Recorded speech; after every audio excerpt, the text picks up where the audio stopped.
You know those stories about people getting reborn in another world? Yeah, that actually happened to someone, a guy named Kelvin. One minute he was gone. Apparently some god messed up. And the next, he's standing in front of the most beautiful woman he'd ever seen, who also happened to be a goddess. She told him his life ended too soon, and she was giving him a second shot. A new world. Magic. Monsters. The whole deal. But there was a catch. His memories, all of them, had to go. No looking back, no remembering who he was. In exchange, he'd start over with his old life turned into power, skills, talents, things that might help him survive. He said yes. How could he not?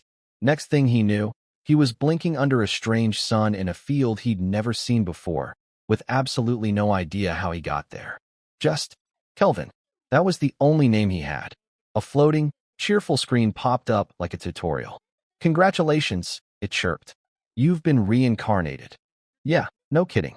A quick check of his stats showed he was level 1, a summoner. Which sounded cool, but honestly, he felt anything but cool. He felt weak and very, very confused. Still, there was something thrilling about it. His old self must have loved games, because the skills he'd picked were crazy good. S-rank summoning, an eye that could read just about anything, even some beginner magic. Double growth, double skill points. It was like he'd min-maxed his way into another life. So he did what anyone would do. He followed the path toward the nearest town, Parth. Along the way, the floating screen, who turned out to be way more than a menu, started talking to him. Her name was Melfina. And get this, she was the actual goddess of reincarnation. Apparently, before he forgot everything, he'd seen her, fallen head over heels, and straight up asked her to come with him. She'd said yes. She called it a vacation. He called it weird, but nice. The Adventurers Guild in Parth was exactly what he'd imagined. Noisy, crowded, full of people who looked like they knew how to handle a sword. At the counter, a clerk named Ange eyed him kindly.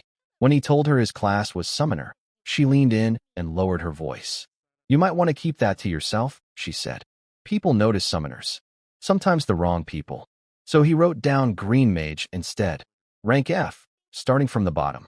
His first job was as basic as it gets. Kill 3 blue slimes. With the last of his coins, he bought a cheap wooden staff, more for moral support than actual magic, and headed out of town. The first slime wasn't scary. It was bouncy, and kind of cute, in a weird, gelatinous way. But it hit harder than he expected, and Kelvin quickly learned that even low-level monsters don't